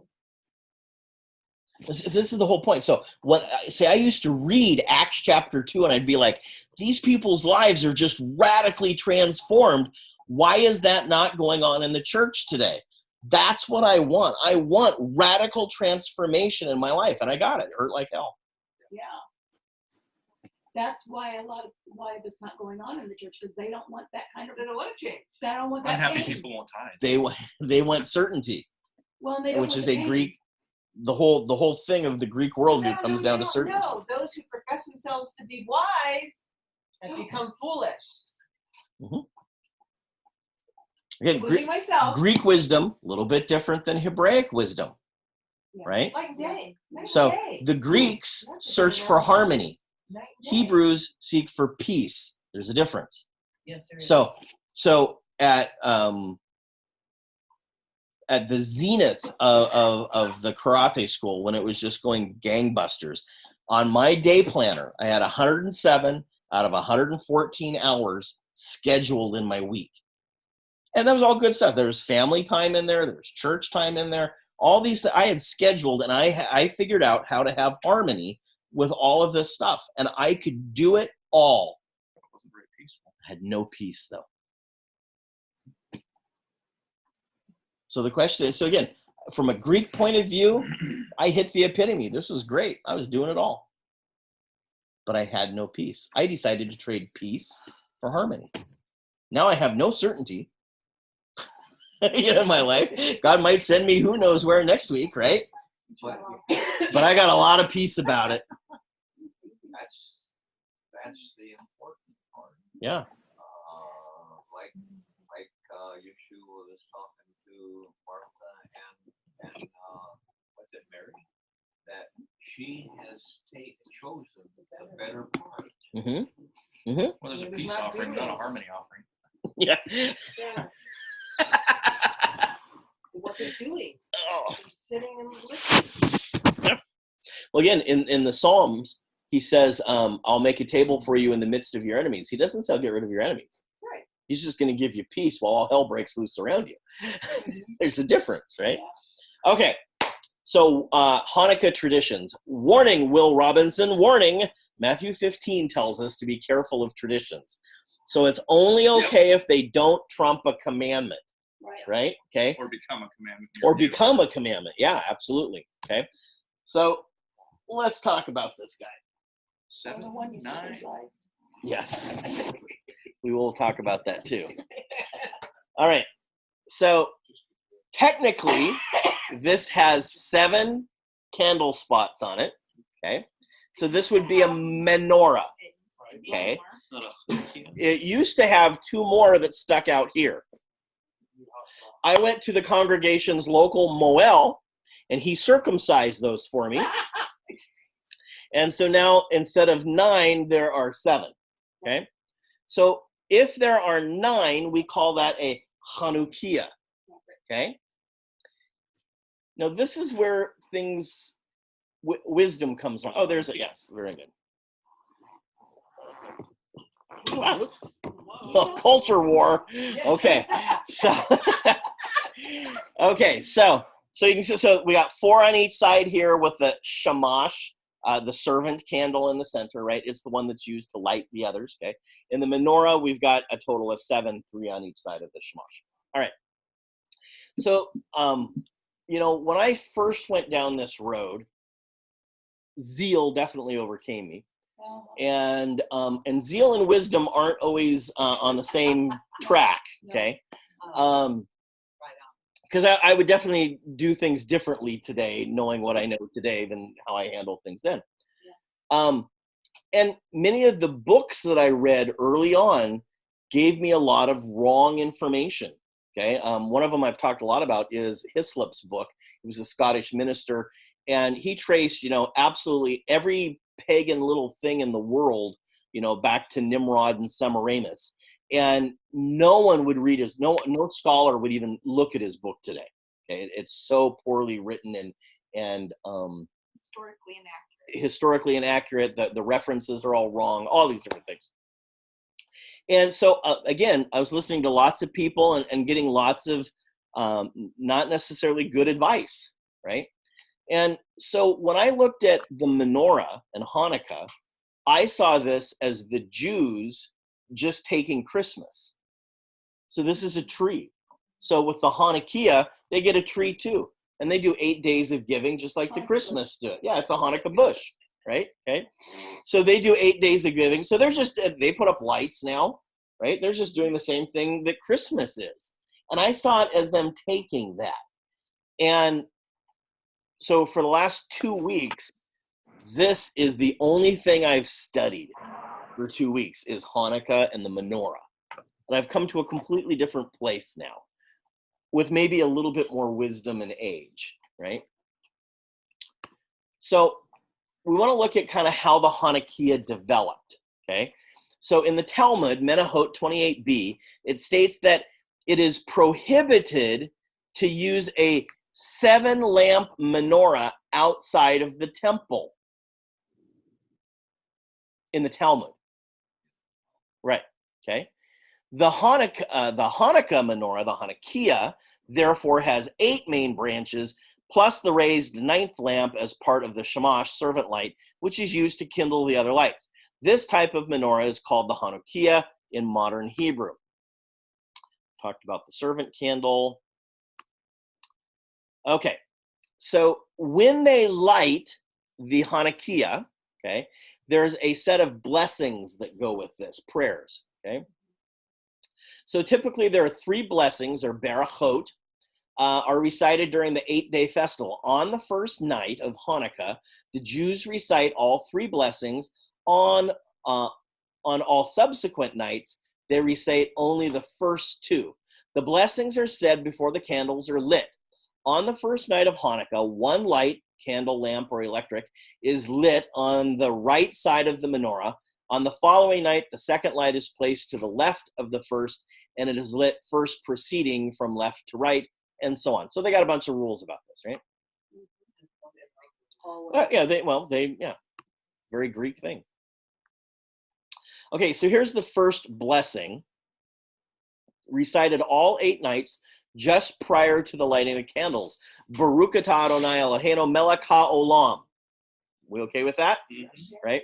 Asher kidshanu b'mitzvotav, v'tzivanu lahadik ne'er Hanukkah, and commanded us to kindle the Hanukkah lights. Yeah, that's false. Yeah. Were we commanded to do this? That's why I stopped no. Even Shabbat lights, because there's no command that tells us to. If you want to, can you? Yes. But it's not a command, right? Have changed it to, and you allow us to kindle. Sure, totally fine with that. Okay, but just don't tell me that God commanded it. Yeah. Right? Okay. Second blessing, recited all 8 nights just prior to the lighting of the candles. The translation is, praised are you, Lord our God, King of the universe, who performed wondrous deeds for our ancestors in those days at this season. You okay with that? Yeah. No problem with that, okay? Third blessing, this is recited on the first night just prior to the lighting of the candles. Translation, praised are you, Lord our God, King of the universe, who has kept us in life, sustained us, and enabled us to reach this season. That's good. Totally fine with that, right? Do you have to do it? Nope. No. Okay. After the kindling of the lights. When the lights are kindled, the Hanerot Hallelu prayer is subsequently recited. This is the Ashkenazi version, in case it matters to you. We light these lights for the miracles and the wonders, for the redemption and the battles that you made for our forefathers in those days at this season, through your holy priests. During all 8 days of the Hanukkah, these lights are sacred. We are not permitted to make them serve except to look at them and in order to express thanks and praise to your great name for your miracles, your wonders, and your salvations.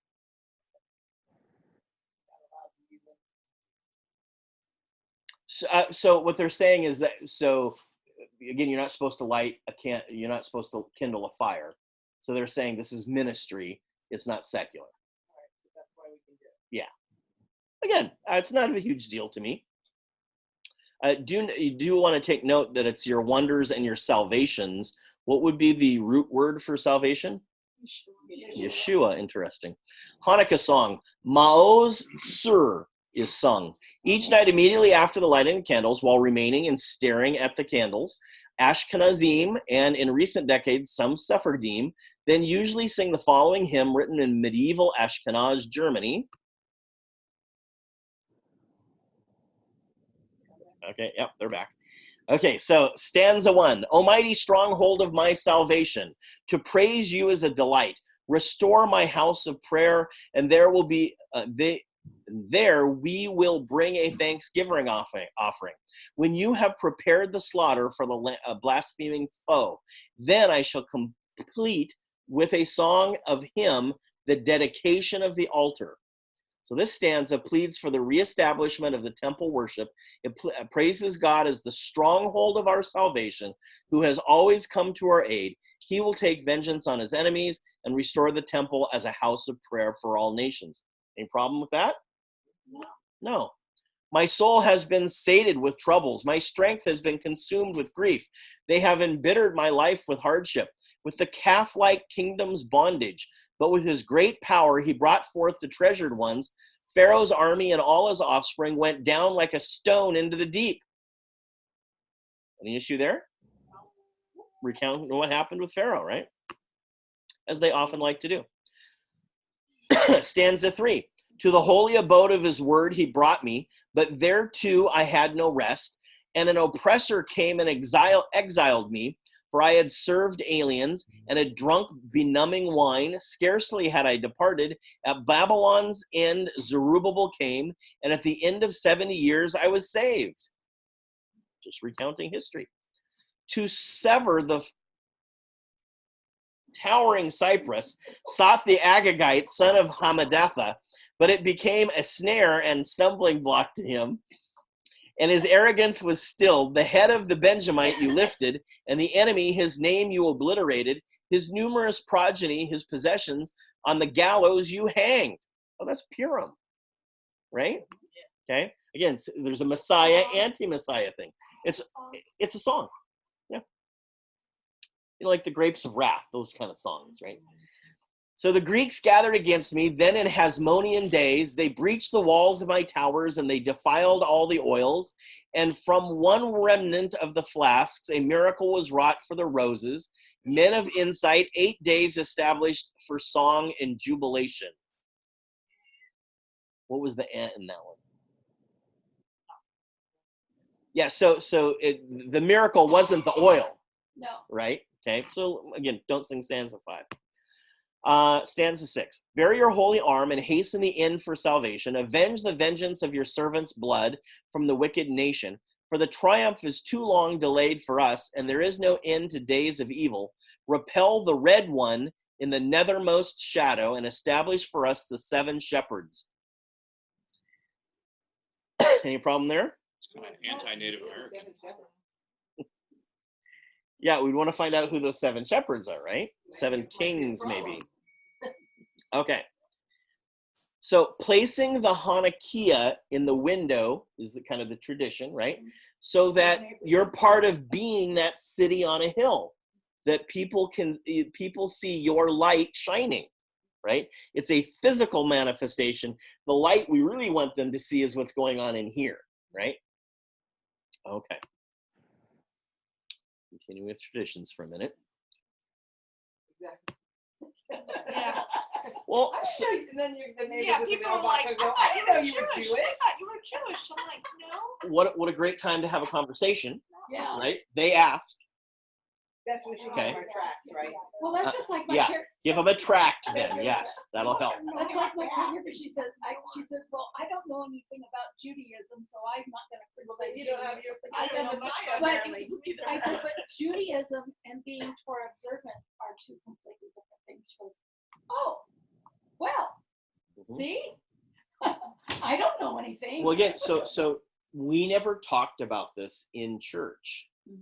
So our part of our job is educating people as to what's going on, right? Because they don't know that there's an oral Torah and a written Torah. Yeah. They don't know that Yeshua was arguing against the oral Torah and not the written Torah. Right. That all they know is the law's bad. Yeah. Right. Every time he pulls me over, it's bad. Law bad. That's as Well, far As as they're opposed to seeing thinking. the fact that they did something wrong being the real issue. Right. Right. Okay. The problem was that most of the Christian church is Pauline, and they read Paul and don't understand the nuances of the culture. In fact, some Correct. of the Catholic stuff, it's actually called Pauline Ministries. You bet. All right, let's see if I can make it through this here. I get those. So a little history here about dreidels. History of the dreidel. Like many things in Jewish history, the story that most of us heard about the dreidels as children is entirely ahistorical. There were no dreidels in ancient times, and the tops were not used as a way to conceal. Dreidels bad. That's all you need. Dreidels bad. No. The tops were not used as a way to conceal Torah study from the Greeks. In fact, the dreidel originally had nothing to do with Hanukkah or even with Jews at all. Although its exact origins are lost to history, a top that would later evolve into the dreidel was brought from Ireland, or perhaps England, to Germany during the late Roman period. Men would gamble with a top known as the titoum in bars and inns. Originally, the letters on the titoum corresponded to the first letters of the Latin words for nothing, half, everything, and put in. In Germany, the titoum evolved into the trendle and soon featured the German letters which corresponded to the game's rules. When the Jews adopted the trendle, they had transliterated the letters into the Hebrew alphabet to represent Yiddish words: shin for shtel, Arian, put in, noon for not knit or not, nothing, gimel for gantz, whole, and hay for halb or half. The letters were simply a mnemonic device to help players remember the rules and determine who would gain or lose money after each spin. The word trendle would eventually become dreidel, literally meaning a little spinny thing, in most Yiddish dialects. Although other regional terms such as goyril, destiny, varfel, a little throw, would remain in wide use until the Holocaust. When dreidels reached non-Yiddish speaking Jewish communities, these Jews did not understand the meaning of the letters and began to seek explanations. Some felt that the four letters might correspond to the four ancient nations that tried to destroy Israel: Babylon, Persia, Greece, and Rome. Others noticed that the value of the four letters, according to Gematria, Jewish numerology, was 358, the same as the value for the four letters of the Hebrew word Mashiach, or Messiah.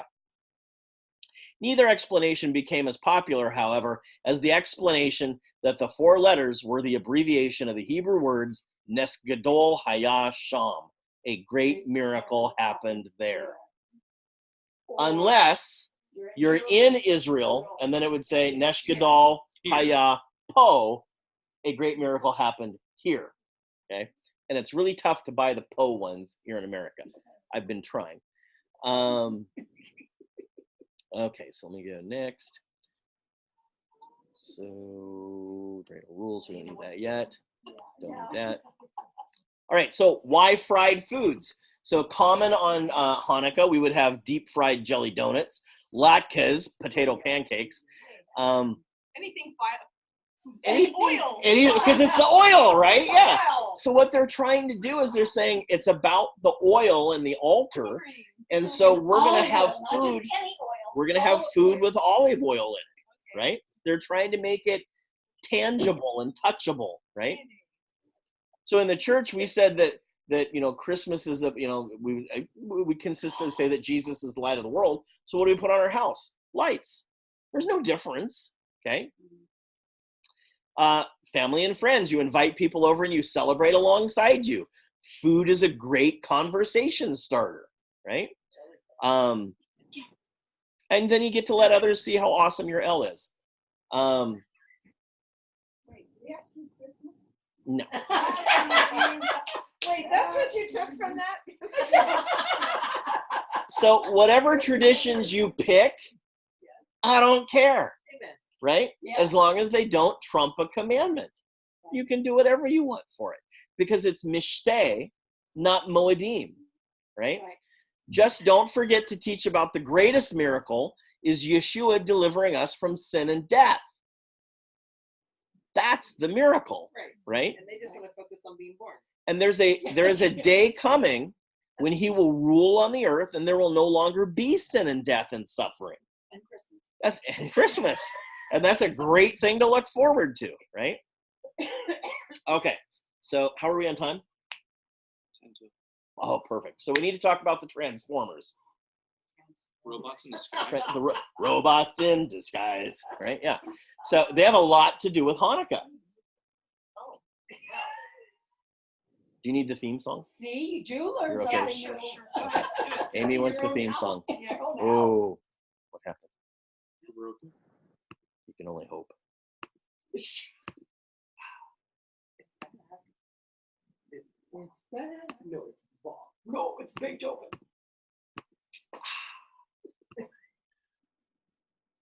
Can I move? We offered that option like an hour and a half ago. You were like, no. Almost. I'm sorry, I picked her up at 1:30. Only Zero Water removes virtually all dissolved solids for the purest Gotta love tasting water. commercials. Ad will end.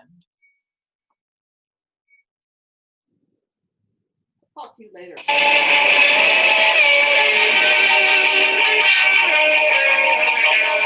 Transformers, on the sky. Autobots wage their battle to destroy the evil forces. Okay, so the Transformers. This is the city of Modi'in in Israel today. Wow. See those giant, white, tall buildings Yeah. in the background? Okay. The Israelis today call those the Transformers. They go, oh, they look like the big Transformers. Okay. So the city of Modi'in is where this all started. That's where the camel, the needle, what's this on the camel's back? The dreidel on the camel's back broke the camel. The dreidel broke the camel's back. No, the camel through the needle. Yeah. I should have 3. So this is where the altar was desecrated. Okay. So it is Israel's third largest city after Jerusalem and Tel Aviv. The Greeks under Alexander conquered the Middle East, set up the Seleucid Empire in Syria under the general Seleucus, and he ruled over Israel. They didn't hate the Jews. It wasn't about hating the Jews. It was about unifying their empire. Okay, that was their focus. Okay, yeah. So, because they had Zoroastrians and Canaanites, all sorts of people in their empire. Okay, they would bring all of these different. They didn't hate other people. They were bringing them in. It was very multicultural. Exactly right. But most people in the empire lined up with this, and they just called their god by a different name, gave him a new birthday, December 25th. But he got some Jews to follow, and he got them to influence their brothers. And then they came to Modi'in, and they set up this altar, put a pig on it, and said, you have to eat. And the priests were horrified by this, right? So it wasn't meant it may not have been meant as an insult putting the pig on there. It may have just been that was the only thing available.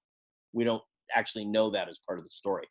But if you didn't do what they said, if you didn't eat the sacrificed meat to their idols, then you were put to death. Okay? That happened in Modi'in. So Metityahu led 5 sons, all priests, against this. This would be the equivalent of the Bahamas taking on the U.S. Army.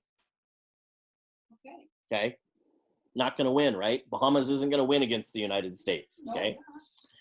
So they were living like animals in the wilderness. They'd scurry out of their holes in the ground and attack the army, very much like the Indians in early America would do. It's what we would call guerrilla warfare today, right? They had 3 years of fighting, not a single word of 8 days of miraculous oil in the story. Fake news. Okay. They went to Jerusalem, tore down the altar because it was defiled. It was built by Zerubbabel himself. They rebuilt that art altar. The altar was dedicated for 8 days. So the holiday then in the Middle Ages gets hijacked by the rabbis. Okay, and again, it's not because it wasn't necessarily meant as a bad thing. What they were trying to do is, so if the rule is you guys are all going to die, what the rabbi said is, well, let's do this so that everybody doesn't die. That was kind of their thinking. Okay, they were trying to save lives. Okay. It's the same thing that happened when they put a ban on using the name. They weren't doing it to try to hurt. They were actually doing it to save lives. But then it just gets stuck, and we have this new tradition that goes against Scripture. So, so the first reference to Hanukkah in any writings is in 200 of the Common Era, right? And it was about a civil tort, not the kind you eat. I knew that was coming. Let me find this here. Did I type it in? Give me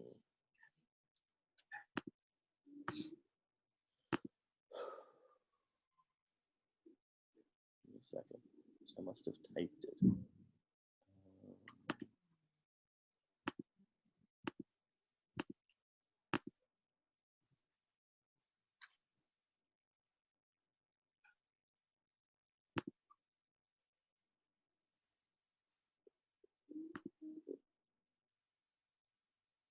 I don't know where I put it. So basically, the argument is, what if your camel knocks over a Hanukkah light?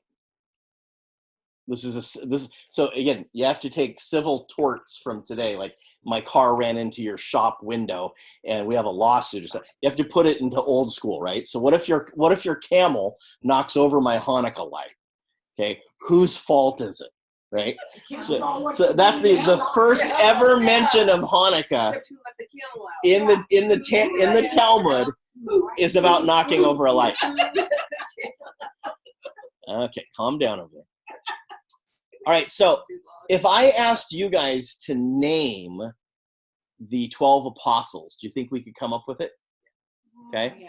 Can you name the 4 brothers of Judah Maccabee? I used to. To a Jew, that would be the same equivalent question. Right. That's how important they are in this story, right? Yeah, it's Matthias, Eleazar, Jonathan, and Simon. Okay. So the Greeks that said they have this battle at Beit Zariah, and the Greeks come with a full army, an expeditionary force, 20,000 horsemen, 32 war elephants, and 100,000 men. Okay, they got Judah Maccabee, the hammer, and a bunch of priests. Okay, go Judah! Right? Yeah. And Jehovah. And Yehovah, right? Okay. That's the main one. Yeah. So one man decides not to be afraid. Eleazar, one elephant bigger than the others. He's adorned, and he's probably the king's elephant. And he runs at him, and he plunges his sword into the belly of the beast, and the elephant keels over, right? And this is the beginning move of the battle. But this happened in exactly the same place as 1 Samuel 17, David and Goliath. Really? Wow. Yeah. Interesting. Okay. So where he killed the beast, and then he ends up dying, and I guess that's what you would call dedication. He was dedicated to his God, right? To following through on this. So being dedicated when everything's going well is one thing. Being dedicated when all hell's breaking loose, that's a different level of dedication. Yeah. Right? And that's what he had.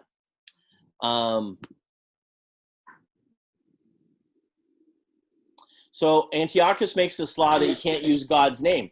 And in 136-ish CE, the Romans put a rabbi to death for speaking God's name.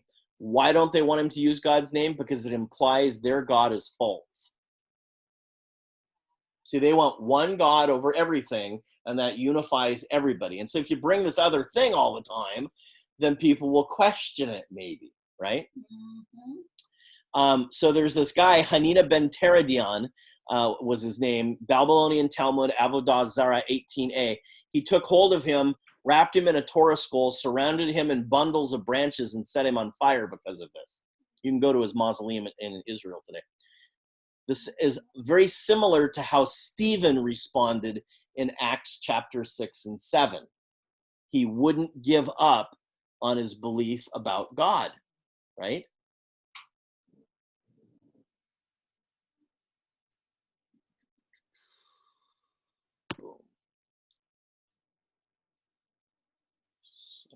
Do that one. Okay, so how to understand Hanukkah today.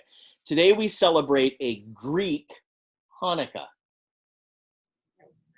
Well think, not Greek worldview. We celebrate what happened with the Maccabees. Okay? We know. That's what Hanukkah is today. Okay? It's a celebration. But it's a celebration of the rededication after defilement of an altar, right? It's not just about the Maccabees defeating them. There's a greater picture here, okay? It's a revolution of going back to the origins. So when something has been screwed up, we have to go back to the origins and restart it. That's what Judah Maccabee understood, okay? And he understood it would take a hammer to do it, right? So our origin is the Torah. And Hanukkah acts as a reset button that starts with the altar of your heart. And as we reset ourselves and we get this Greek worldview out of us in every area of our life, the commandments are great, but you have to realize there's all this interaction still. It's like the educational system, the police system, relationships. It's still all going on. This Greek worldview we spent 20, 40, 60, 80 years building inside of us. It just didn't disappear because all of a sudden you figure out what 613 commandments are. It is, this is why Paul says, I do the things I don't want to do, right? You're constantly working this out. That takes place in the altar of your heart now. And we're rededicated. Every time you screw that up, you repent and you rededicate. I'm not going to let that happen again. I'm going to push forward. I'm going to be Judah Maccabee. I'm going to be the sledgehammer. And I will not let this affect my life anymore. I'm taking a stand. That's Hanukkah. It's that reset back to the origins. Well, yeah, absolutely. Right? Definitely.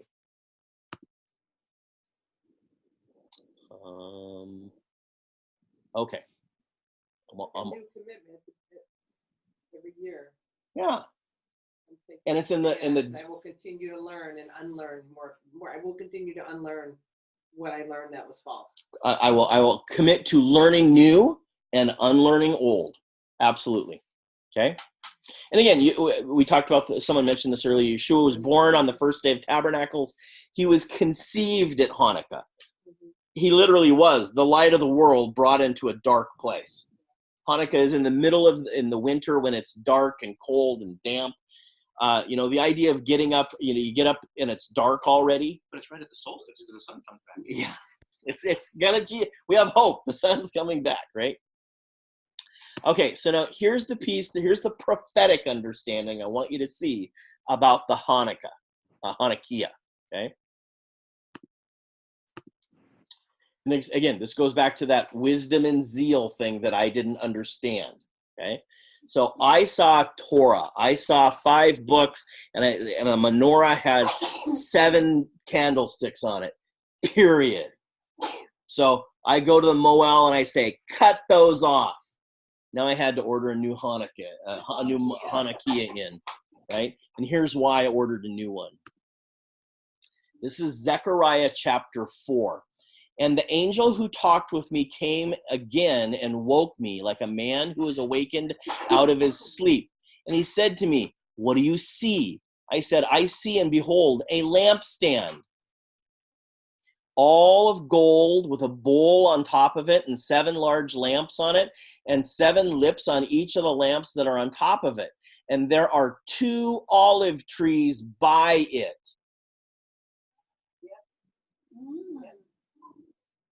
That's how you go from this to this, okay? 2 olive trees by it, one on the right of the bowl and the other on its left. And I said to the angel who talked with me, what are these, my Lord? And the angel who talked with me answered and said to me, do you not know what these are? I said, no, my Lord. And then he said to me, this is the word of Yehovah to Zerubbabel, not by might nor by power, but my spirit, says Yehovah of hosts. You ever heard that phrase before? Oh, yeah. Mm-hmm. Who are you, O great mountain? Before Zerubbabel, you shall become a plain, and he shall bring forth the top stone amid shouts of grace, grace to it. Then the word of Yehovah came to me, saying, the hands of Zerubbabel have laid the foundation of this house. His hands shall also complete it. Then you will know that Yehovah of hosts has sent me to you. For whoever has despised the day of small things shall rejoice, and shall see the plumb line in the hand of Zerubbabel. They will know he is a prophet by the completion of the temple, in other words. So it's just starting out. It's a small thing, right? But the project's gonna get finished.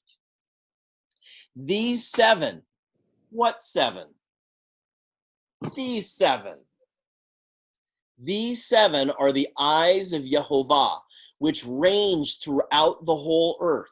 Then I said to him, what are these 2 olive trees on the right and the left of the lampstand? So again, what I did at the beginning, I said, what are these 7? Oh, these are Yeshua. I could get that. It was in the temple. He was the light. It was beaten gold out of one piece, right? I could understand that's Yeshua. But my question was, what are these other 2? And I didn't understand. So in good Greek form, I circumcised them. And I made them fit my paradigm, right? I didn't understand Zechariah. He says, what are these 2 olive trees on the right and the left of the lampstand? And a second time I answered it. So again, he's not getting it. A second time he's saying this now, okay? A second time I answered and said to him, what are these 2 branches of the olive trees which are beside the 2 golden pipes, which from which the golden oil is poured out? And he said to them, do you not know what these are, you idiot? You're not getting it? Your worldview's in the way, Albert? No, my Lord. Then he said, these are the 2 anointed ones who stand by the Lord of the whole earth. What's anointed ones? That's what I would expect, but that's not what it says in the Hebrew. There's no word Mashiach there. So the picture that he's looking at is this. It's a menorah with 2 almond trees, right? Or olive trees, thank you. Yeah. Okay, that's what Zechariah is seeing in his vision, okay? And whoever on Mr. Google painted that for me, thank you.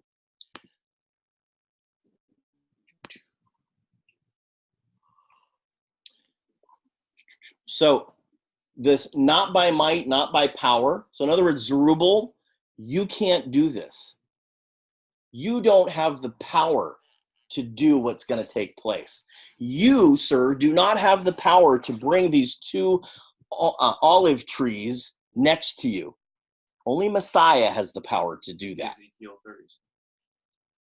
Ezekiel, this is why we started with the Haftorah today. Ezekiel 37. There are 2 sticks, 2 olive trees. Joseph and Judah and Israel, right? Judah and Ephraim, okay? 2 olive trees, right? So the word for anointed ones there isn't Mashiach, it's Yishtar, which means oil or shining or figuratively anointed ones, okay? So these are the sons of anointing, the sons of oil, the sons of the Holy Spirit, the shining ones, okay? Not Mashiachs. Okay, I think we'll stop there. It's starting to get hot.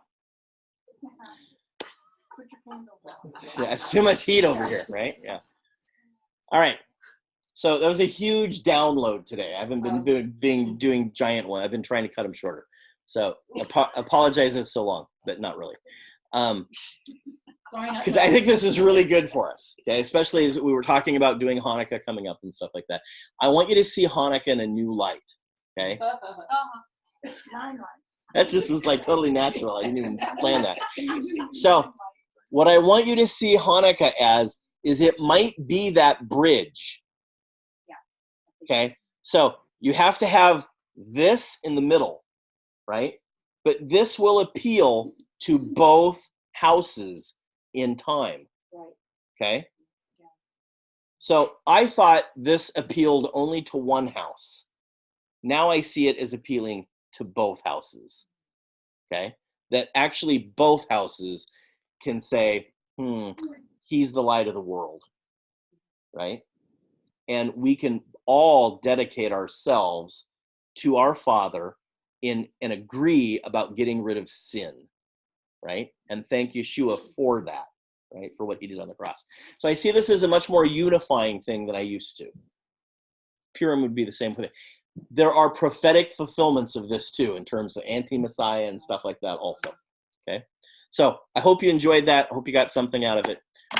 And we will be having Hanukkah at my place in the upper room on the 22nd, starting at 4 o'clock. All right, let's stand and pray. Bill?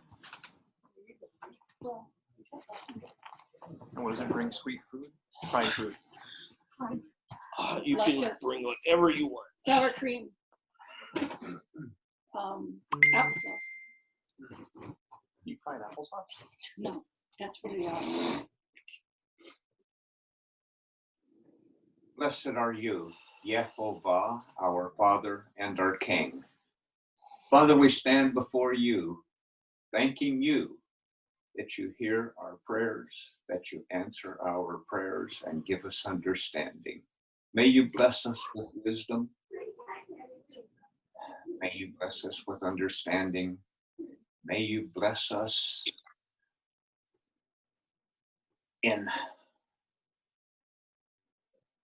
May you bless us that we will use this wisdom and understanding in a manner that is bringing honor to our King. Father, we come before you also thanking you for the blessing of food that you provide abundantly. Thank you for remembering your servants. Thank you for blessing. And we give you thanks in the name of your Son, Yeshua, our soon coming Mashiach King. Amen. Oh, all right. Thanks to everybody online that joined us today. Hope you enjoyed it. Have a Shavua Tov. I know. Shavua Tov. All right. Take care, man. Yeah. See you, man. Have a great week, everyone. Okay.